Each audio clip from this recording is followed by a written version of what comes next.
Hello everyone, quick revision में next 5 question लेकर हम आ गए हैं। पहला जो हमारा क्वेश्चन है वो क्या है? Which of the following ion is not expected to be coloured? Option जो हमारे पास है वो क्या क्या है? ऑप्शन है हमारे पास Mn2+, Mn2+, Fe3+ and Ti3+, साथ में कॉपर प्लस। तो फर्स्ट क्वेश्चन में जो ऑप्शन है हमारे वो Mn है, आयरन है, टिटेनियम है और कॉपर है। ठीक है। अब जब मैग्नीशियम की बात आती सॉरी मैग्नीज की बात आती है, मैग्नीज +2 पे है। तो मैग्नीज +2 पे है तो हमें इलेक्ट्रॉनिक कन्फिग्रेशन पता होना चाहिए। मैग्नीज का इलेक्ट्रॉनिक कन्फिग्रेशन क्या होगा? 3d5 4s2, 3d5 4s2। इसी तरह हमें आयरन का, टिटेनियम का, सबका इलेक्ट्रॉनिक कन्फिग्रेशन पता होना चाहिए। अब इसका क्या होगा? इसका होगा 3d6 4s2। टिटेनियम का क्या होगा? टिटेनियम का होगा 3d 2 4s2। ठीक है। और कॉपर, कॉपर का हमारा 3d10 4s1 होगा। 3d10 4s1, 3d10 4s1। ठीक है। जब इलेक्ट्रॉनिक कन्फिग्रेशन हमें पता है, अब हम ये देखेंगे कि ये जो चार्ज है, चार्ज क्या करता है? चार्ज का मतलब अगर पॉजिटिव चार्ज है तो आउटर मोस्ट शेल से हम इलेक्ट्रॉन निकाल लेते हैं। ठीक है। सबको ये बात पता होगी कि पहले जब हम इलेक्ट्रॉन भरना शुरू करते हैं तो डी में क्या करते हैं? लास्ट में भरते हैं। ठीक है।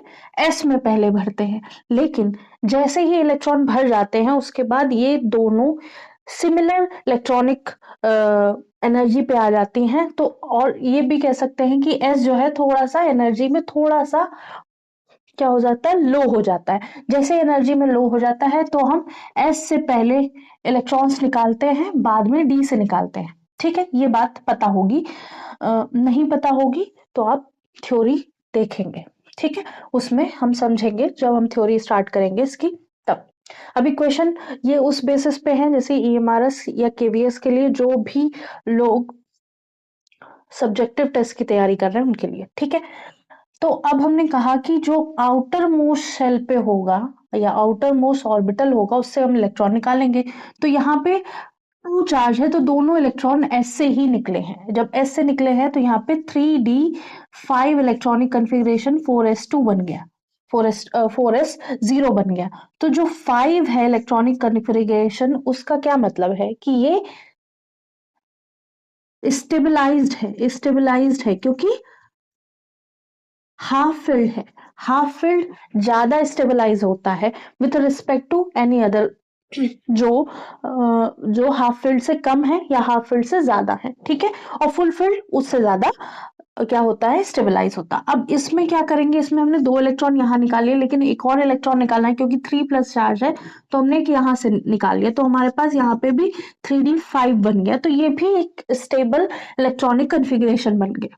ठीक है। अब यहाँ पे हम 3 इलेक्ट्रॉन निकालेंगे तो 3d1 बन गया। और हमको पता है कि Ti1 जो होता है वो कलरलेस होता है। ठीक है। कलरलेस होता है।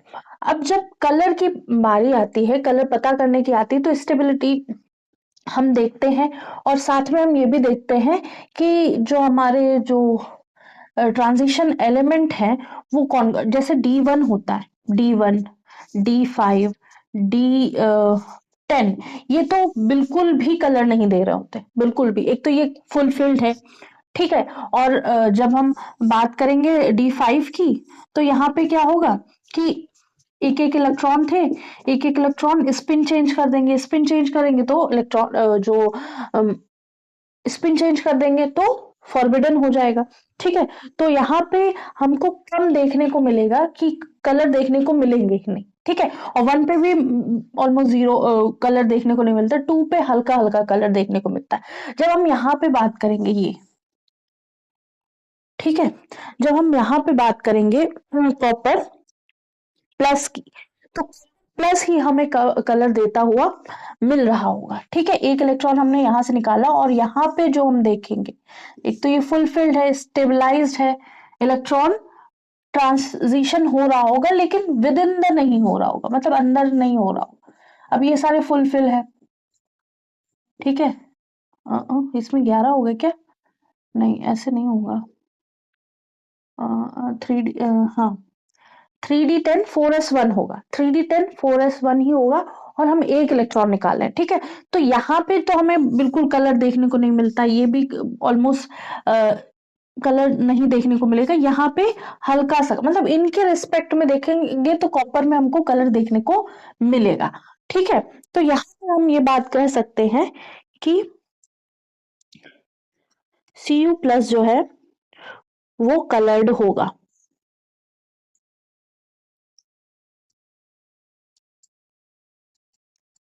होप सो ये समझ में आया होगा।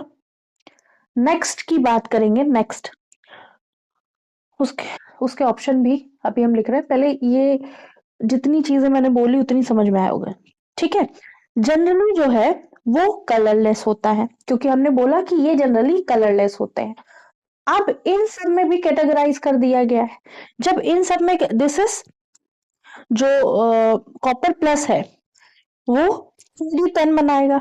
ठीक है, all D orbitals are completely filled होंगे, कोई भी डी डी इलेक्ट्रॉनिक कन्फिग्रेशन यहाँ देखने को नहीं मिलेगा। अब यहाँ हमने कहा कि जो ये 5 वाले हैं और ये है, ये टिटेनियम का मान लो। ठीक है, यहाँ पे एक इलेक्ट्रॉन है, यहाँ पे तो हमको डीडी ट्रांजिशन देखेंगे या यहाँ पे डीडी ट्रांजिशन देखेंगे, तो यहाँ पे तो स्पिन यही रहेगा।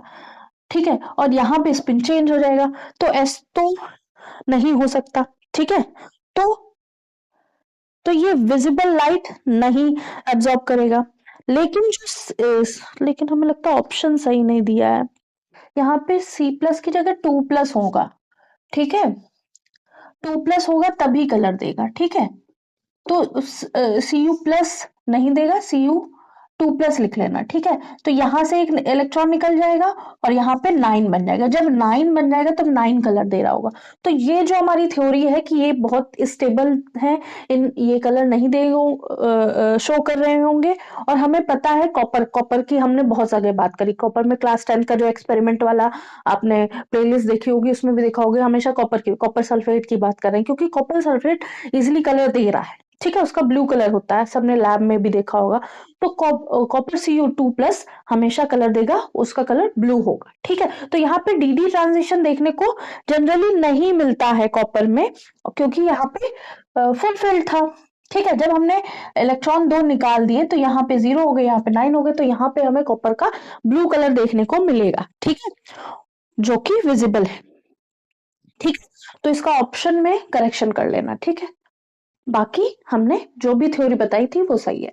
अब नेक्स्ट क्वेश्चन पे आते हैं। होप सो इसको नोट कर लिया होगा। तो नेक्स्ट क्वेश्चन पे आते हैं। नेक्स्ट क्वेश्चन में क्वेश्चन क्या है हमारा, which one is used as calibrant in magnetic measurement. अब कैलिब्रेंट की तरह कौन सा एलिमेंट हमारा यूज होगा, कहाँ पे? मैग्नेटिक मेजरमेंट में। अब जिनको कैलिब्रेंट पता होगा वही आंसर दे पाएंगे। ठीक है, तो ये थोड़ा सा जो बीएससी लेवल का है, तो जो अगर टीजीटी लेवल का देख रहे हैं तो उनके लिए तो 20 से 30% यूजफुल होगा। जो जो भी पीजीटी लेवल के लिए, जैसे एलटी ग्रेड है, उनके लिए तो यूजफुल है क्योंकि उनका हाई लेवल है। लेकिन और जो है उनके लिए नहीं होगा। केवीएस में भी ये हेल्पफुल है, ईएमआरएस के लिए भी हेल्पफुल है। अगर कोई सोचे कि 10th वाला देख रहा है तो प्लीज ना देखना, उनके लिए हेल्पफुल नहीं होगा, थोड़ा हाई लेवल होगा। तो यहाँ पे ऑप्शन पहले हम देख लेते हैं। ऑप्शन हमारे हैं COCl4, COCl4 2-, पहला ऑप्शन हमारा ये है। सेकंड ऑप्शन है KCuCN whole twice, KCuCN whole twice.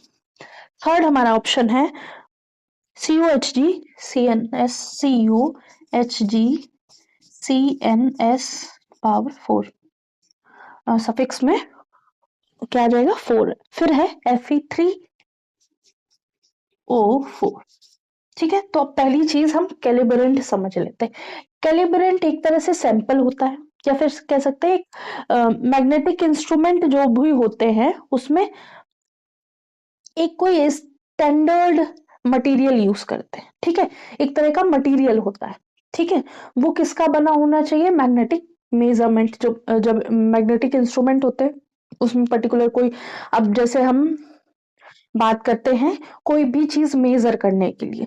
ठीक है, तो हमने एक स्केल बनाया, उसमें ये बताया कि हाँ इतना, जैसे हमने स्केल बनाया कि स्टैंडर्ड स्केल, ये है हमारा एक स्केल जिसको हम बोलते हैं क्या? फुटा।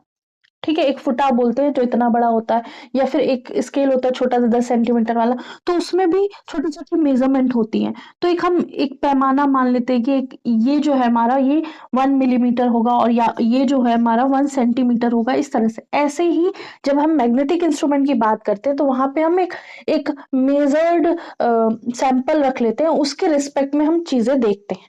ठीक है, उसके रिस्पेक्ट में हम बाकी जो सब्सटेंस है उनकी मैग्नेटिक प्रॉपर्टीज या मैग्नेटिक बिहेवियर देखते हैं। ठीक है, तो एक तरह का कैलिब्रेंट क्या होता है? मटेरियल होता है, सैंपल की तरह, रेफरेंस रेफरेंस सैंपल बोल सकते हैं इसको, रेफरेंस सैंपल बोल सकते हैं, रेफरेंस सैंपल मटेरियल, कोई मटेरियल होगा उसको हम एज अ रेफरेंस मान रहे हैं। ठीक है, इन मैग्नेटिक इंस्ट्रूमेंट में। ठीक है, तो वो कौन कौन से होंगे? इन सब में कौन कौन से होंगे? तो पहले जो हम कॉमन यूज करते हैं, ठीक है, कैलिब्रेंट जो मैग्नेटिज्म में यूज होते हैं वो कौन कौन से हैं? पैलेडियम यूज करेंगे, निकल यूज कर सकते हैं, गैलोडियम, गैडोलिनियम ऑक्साइड, गैडोलिनियम ऑक्साइड, ये सब तो है नहीं यहाँ पे। यहाँ पे क्या है? ट्रांजिशन मेटल के हैं। तो जो ट्रांजिशन मेटल के हैं उसमें क्या होगा? ये होगा कॉपर HgCnS4। ठीक है,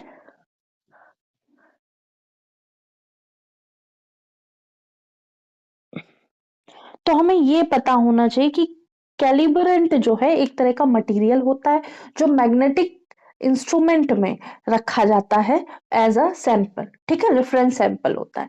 ठीक, अब जब हम ट्रांजिशन मेटल की बात करेंगे तो ट्रांजिशन मेटल की जब हम मैग्नेटिक मूवमेंट देख रहे होंगे या मैग्नेटिक उनकी बिहेवियर देख रहे होंगे, तब हमने इसको एज अ रेफरेंस ले लिया और बाकी फिर उनको चेक किया। ठीक है, ऐसे ही हम अगर पैलेडियम लेंगे, निकल लेंगे, तो वो हम दूसरों के रिस्पेक्ट में ले रहे होंगे। कभी कभी वाटर भी ले लिया जाता है। ठीक है, तो ये जैसे वाटर जो है डायमैग्नेटिक है, वेरी वीक है।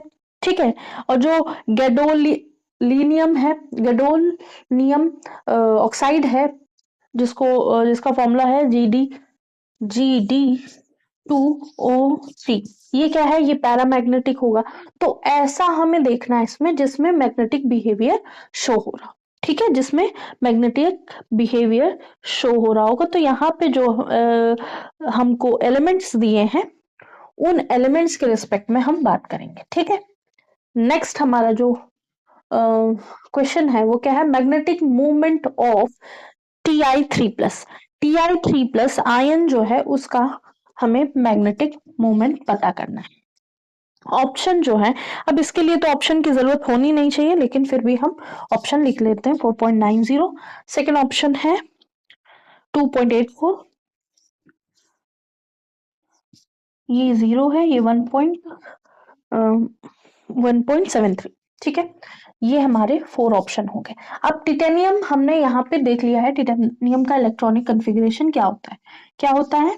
3D2 4s2। ठीक है, अब हमने यहाँ से 3 इलेक्ट्रॉन निकाल लिए, तो 3 इलेक्ट्रॉन में 2 s से जा रहे होंगे, एक d से जा रहा होगा, तो हमारा 3d1 बचेगा। अब 3d1 बचेगा तो हम मैग्नेटिक मूवमेंट फाइंड आउट करें या फिर हम अपनी बुद्धि का इस्तेमाल कर लें।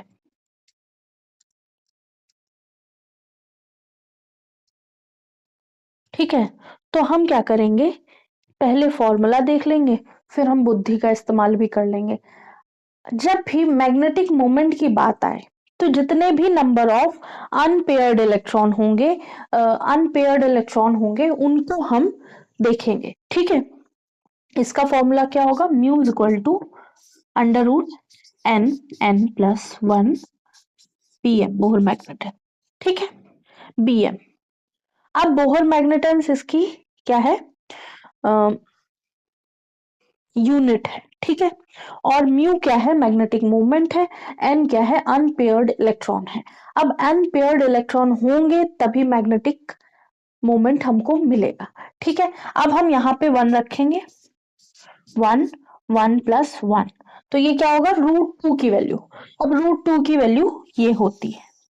ठीक है, इसको हम मान लेंगे। लेकिन अगर हम ये कहना चाहें कि हम अपनी बुद्धि का इस्तेमाल करेंगे, तो जब हम बुद्धि का इस्तेमाल करेंगे तो अगर एक अनपेयर्ड इलेक्ट्रॉन है तो 1.6 से ज्यादा ही होगा। अगर 2 अनपेयर्ड इलेक्ट्रॉन है तो 2.56 से ज्यादा ही होगा। 3 अनपेयर्ड इलेक्ट्रॉन है तो 3 पॉइंट समथिंग 56 से ही माना जाएगा। 4 है तो 4.9, 5 है तो 5 पॉइंट समथिंग, और फिर 6 होगा तो 6 में क्या होगा, 6 में अगर हमने 5 इलेक्ट्रॉन भर दिए, 5 अनपेयर्ड इलेक्ट्रॉन, और फिर कहा कि किसी में 6 इलेक्ट्रॉन है, तो 6 इलेक्ट्रॉन है तो फिर वहां पे फिर क्या हो जाएंगे, फिर 4 ही अनपेयर्ड इलेक्ट्रॉन बचे होंगे।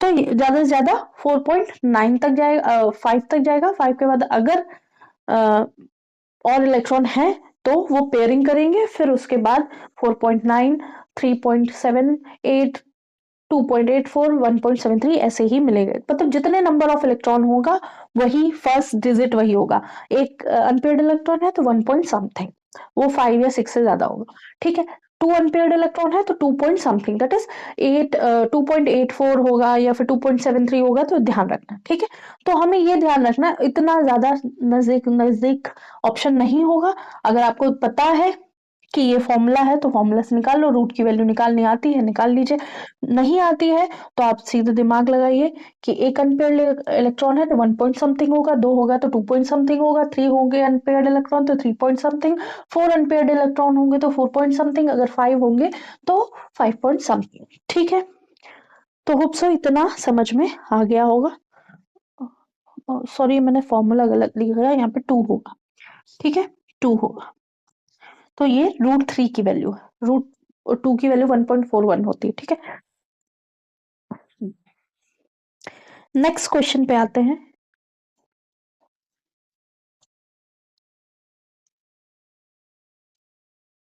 तो नेक्स्ट जो क्वेश्चन है, हमें बताना है कि ऐसे कौन से एलिमेंट हैं जिनका हाईएस्ट मैग्नेटिक मोमेंट होगा, मतलब जो दिए हैं इनमें से किसका सबसे हाईएस्ट होगा। तो फर्स्ट जो हमारा है CO2+, copper 2+, sorry cobalt 2+, second है कॉपर 2+,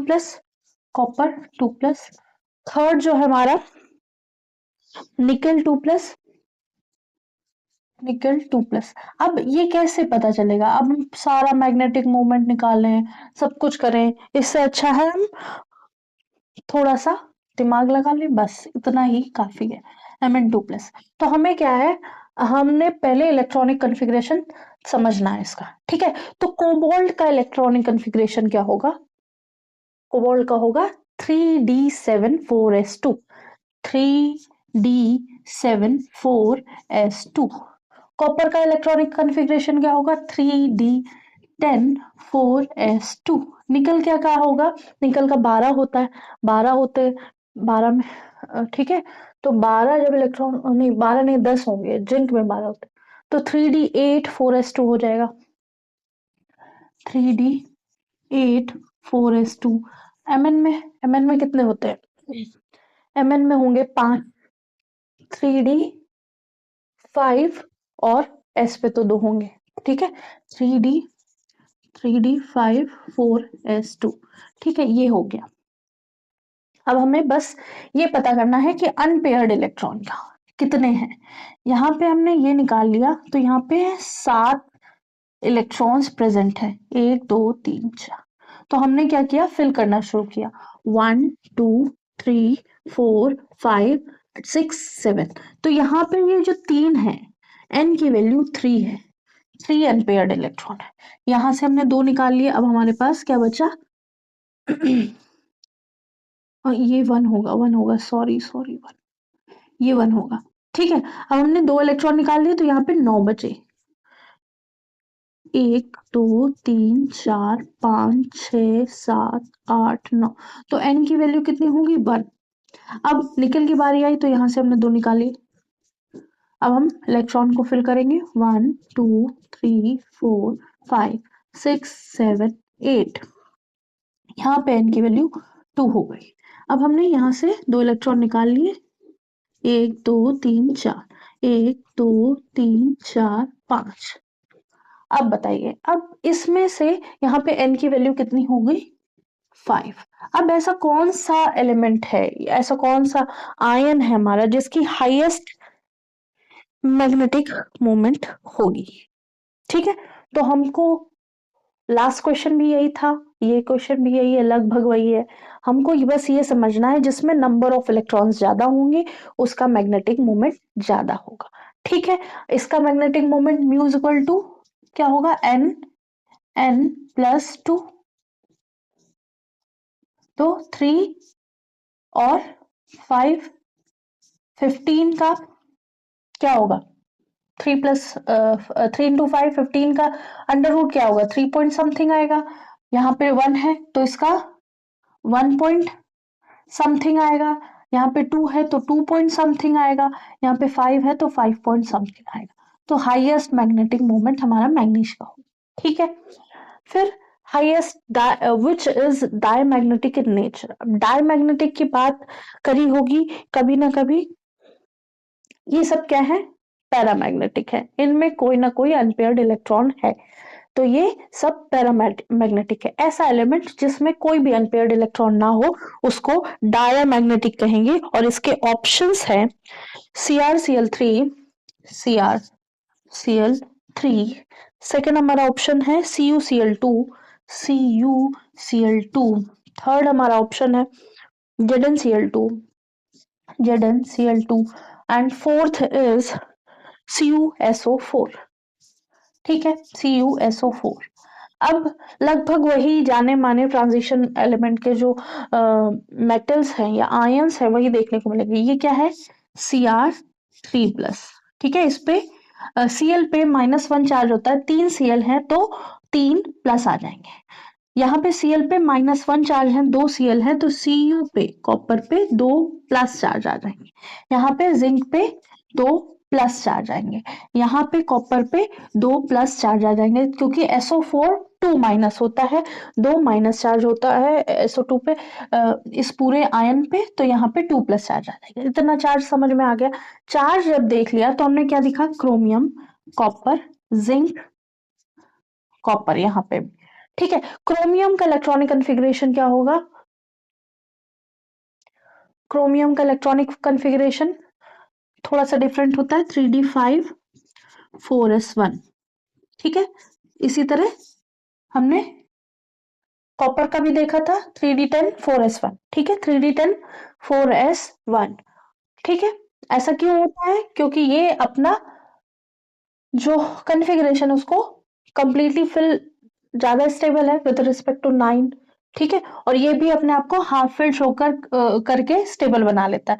ठीक है, कुछ लोग आपने ऐसे देखे होंगे कि अंदर से भले खोखले हो, बाहर से बहुत मतलब कह सकते कॉन्फिडेंट दिखते हो।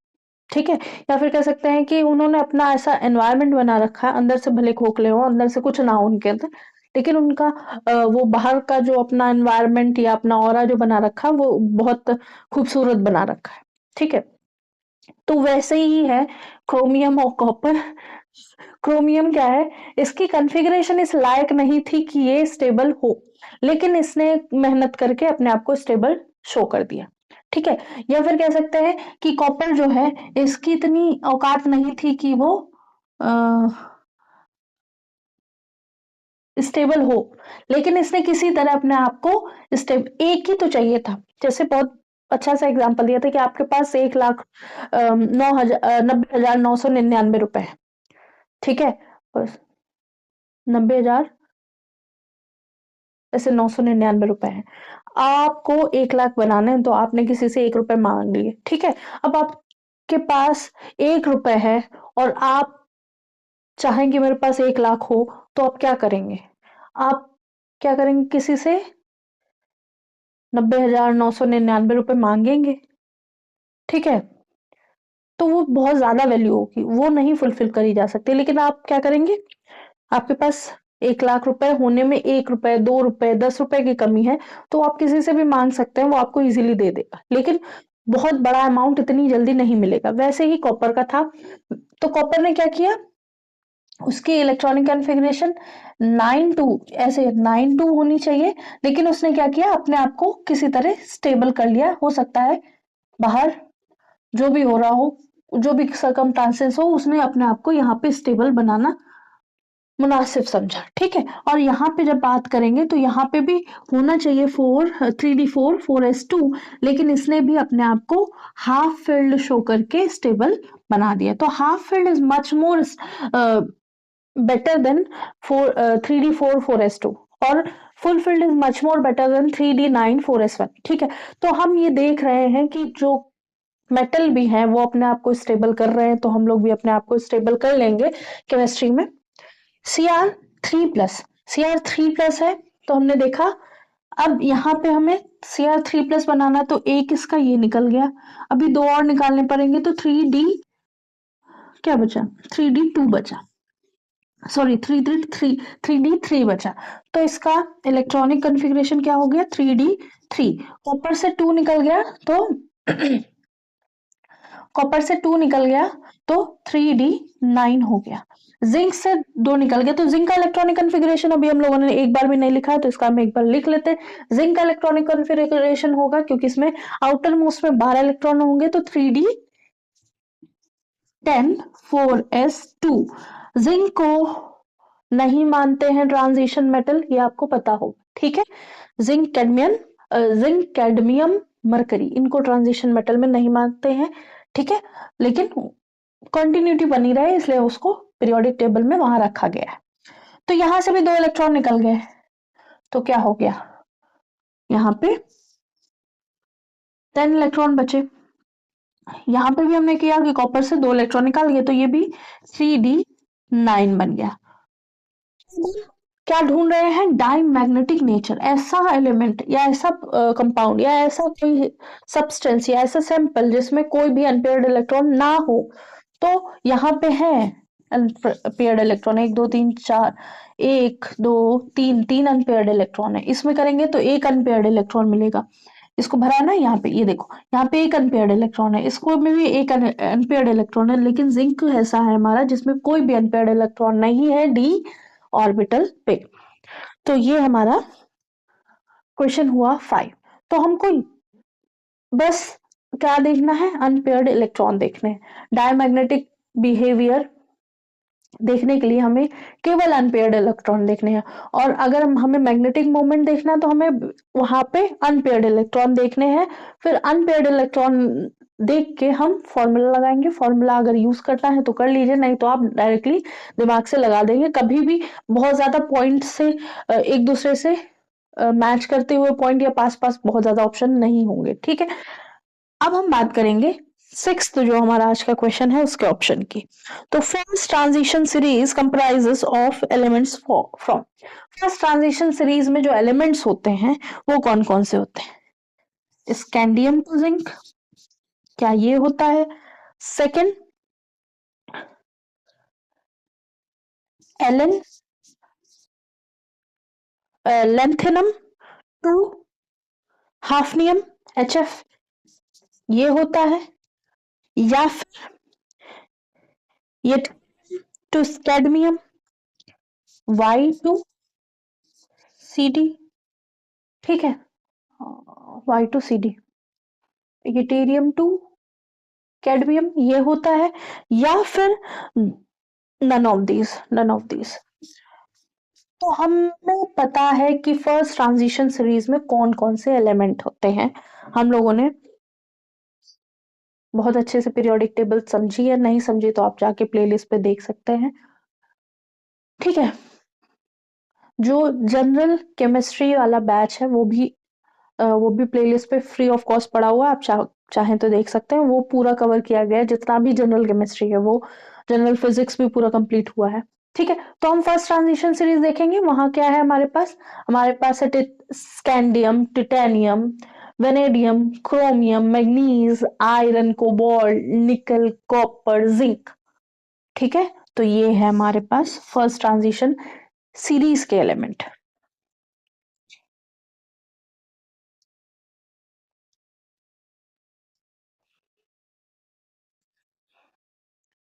तो होप सो ये क्वेश्चन समझ में आए होंगे, क्योंकि हम सबको पता है कि जो भी LT grade, EMRS, KVS, NVS का जो भी एग्जाम होंगे उसमें सब्जेक्टिव प्लस ऑब्जेक्टिव दोनों टाइप के क्वेश्चन होंगे। और यहाँ पे जो क्वेश्चन देखने को मिलेंगे वो सारे आपके बीएससी लेवल के होंगे, ग्रेजुएट लेवल के होंगे, 12th लेवल के भी होंगे। ऐसा नहीं है कि बिल्कुल नहीं होगा, क्योंकि वहां का भी पोर्शन है वहां का, और एमएससी लेवल के भी होंगे। तो होप सो क्लास समझ में आई होगी। आज के लिए इतना ही। Thank you.